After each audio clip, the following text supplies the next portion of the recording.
Today's video is brought to you by Third Wave Water. This is the Cafec Flower Pour-Over Dripper, and at first glance, I assumed that this was more or less a fresh take on the Hario V60. That is, until I tested it, and I realized I was wrong about that, sort of. There are definitely some differences, and we're gonna get pretty geeky and nuanced about them in this video. But first, just let me speak to those of you who have maybe happened across this video. You're not super intense about pour-over, and you're maybe just trying to choose your first pour-over dripper. Given the same brewing approach, same bean, same water, same recipe, the Hario V60 and the Cafec Flower are going to provide somewhat similar cups. There are differences, but the differences are more pronounced for sure when you get the two brewers and are brewing side by side with them. Now, what I will say is in this video, I am going to be looking at more of a V60 brew style of approach, which is arguably not what the flower is necessarily designed for. Cafec has designed the flower and a lot of their products with the osmotic brewing approach in mind. If you don't know what that is, or you want a video on that brewing approach specifically, drop a comment down below. Most of the time I get asked about the flower within the context of a V60 brewing approach, so that's what we're looking at today. Now, to really understand Cafec, you have to go all the way back to 1973 and a company called Sanyo Sangyo. Forgive my Japanese. That was the company that predates Cafec and made paper filters. In fact, they were the first company to make these cone-shaped paper filters. And they made these filters for years. They did the OEM filter production thing. And then in 2016, they launched their own company called Cafec, which stands for Coffee Always Flares Everyone's Courage, if you didn't know that. And they started releasing all these different kinds of paper coffee filters. We will talk more about those, but alongside the filters, they launched their flower dripper. Now, this is a cone-shaped dripper, and it gets its name from this flower shape of the petals and the ridges along the inside of here. And for any pour-over dripper, you want to have a very balanced and consistent flow, which will lead to predictability in the brew and good tasting coffee. Now, generally speaking, the way pour-over drippers work, there tend to be several commonalities that you get between them. Anytime the paper filter is laying flush against the edge of the dripper, you get basically no flow because the dripper wall is blocking that flow of water. Also though, wherever the paper filter is sort of fully suspended, not touching anything, you also get reduced flow because there's nothing on the other side of the filter to break the surface tension and pull that water out more quickly. Where you get the magic with filter coffee drippers is in that in-between zone. Areas that have a lot of variance between contact and no contact, which is why you see a lot of variations on these rib designs. Each one of those ribs will break the surface tension of the water on the other side of the filter and help to draw that brewed coffee through the filter. And that is basically how the flower dripper works. It's also how V60 works in broad strokes, and that's why this pattern is in here. Now, with the pattern in the flower specifically, Cafec really designs this dripper with coffee expansion and osmotic flow brewing in mind, where as the filter expands outward, it will contact the dripper in different ways. That's not how I'm going to brew with it today, but if that's of interest to you, exploring that brew method, just let me know.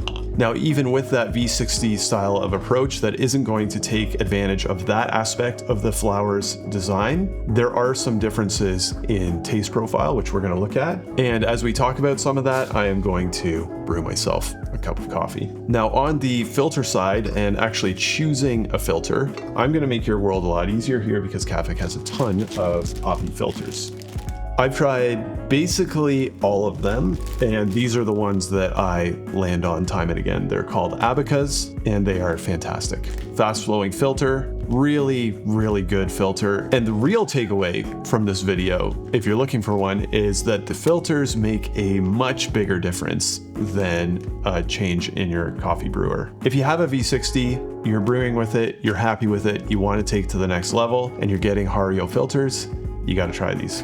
They are really good, and they will make a huge impact on your brews for the better. This specific flower dripper is a ceramic version, and it's actually a 50th anniversary version with some of this really nice artwork on the side. They call it Amari ware, and it's characterized by this really ornate design on it. Really beautiful dripper overall. This one was sent to me by the team at Cafec, along with all the other flowers that I have here. This one is actually going to go back to them at a certain point. And I'm just going to do a very typical 5-pour recipe that I'm going to leave down below in the description for you. Now, when I was doing my discovery for the flower, you can go online and you'll see specific things about these petals creating variable flow in your brews.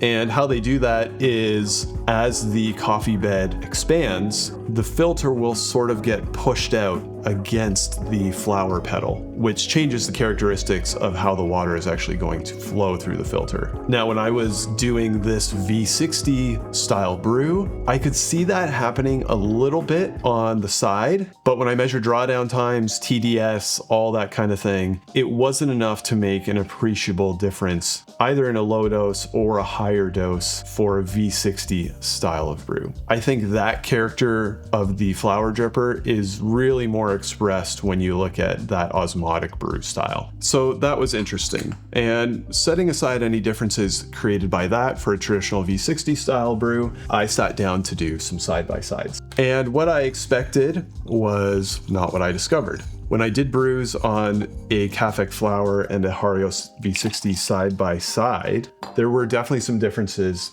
in the flavor. I find V60s can have a very pronounced acidity, which is something that people actually like a lot about the V60. It'll pull some of those fruit notes that you see on nice specialty coffees and bring them to the forefront in a cup in sort of a very pronounced way. However, that can cross over into like edgy or even sharp territory from a flavor standpoint. I did find that the flower produced a similar cup in character, but with a much rounder, more approachable presentation of the acidity. That is a really nice cup of coffee. This is Ethiopian anaerobic from Onyx. Delicious. And that acidity is still there right out in front, but it's not biting. It's very smooth, very round, good sweetness in the cup. Those florals are still cutting through quite nicely. Very good cup of coffee. And I also found that when I had it side by side with the V60, I would get a little bit more sweetness in the flower cup and what I might call a very slight increase in body, or maybe you might say intensity. Definitely enough where when you're brewing side by side, you can tell the difference. Now, as I mentioned, filters are going to make a huge difference when it comes to the taste of your brews. Great coffee is also a non-starter. And the other thing that a lot of people miss is actually your water. I use Third Wave water and they're sponsoring this video.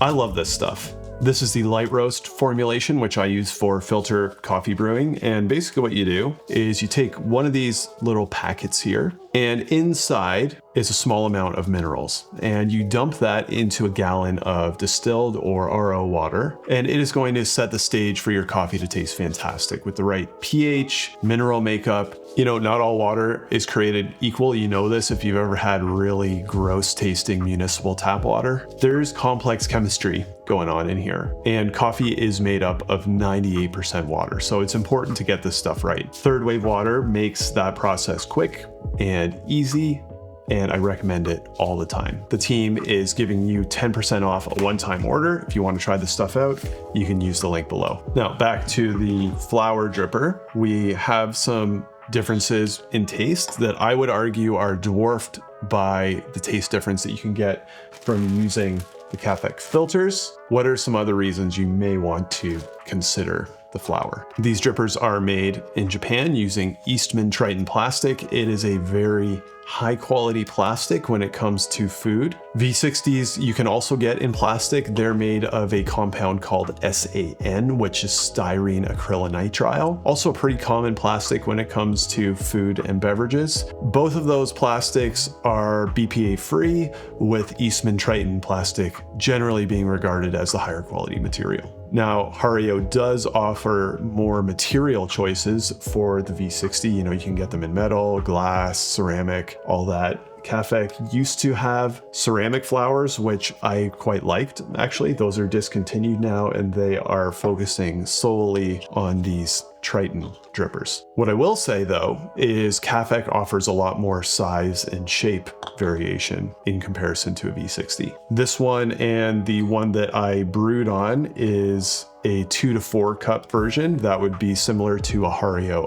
02 size. They also make a 1 to 2 cup version, which would be similar to the Hario 01. This is actually my preferred form factor. Usually I'm brewing like 15, 16 gram pour overs, which is very well suited to this size. And because it's a shallower form factor, you can get the nozzle of your kettle a lot closer to the brew bed, which will give you more control. I would say if you want to get like 20 plus grams, you may want to consider the 2 to 4 cup version. Depending on your recipe, if you're doing big pours, it could fill this up a little bit more than you might be able to do with the 1 to 2 cup version. They also have the Deep 27 dripper, which is this very unique looking tall version. Very good brews on that. I have a review of that dripper on this channel as well. And they also have this honkin' version, the Deep 45, which is designed and suited especially to those larger osmotic brew recipes. On top of that, they also have the Oval, which is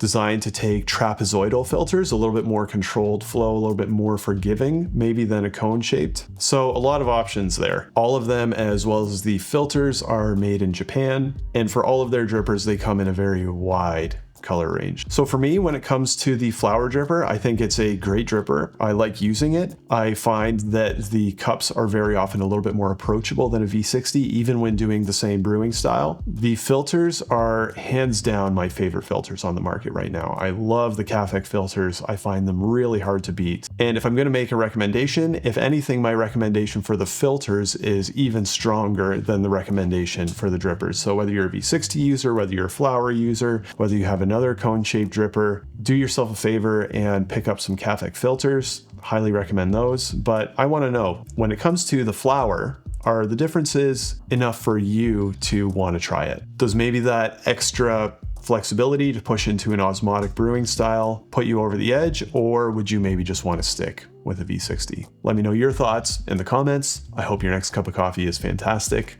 and we'll see you next time.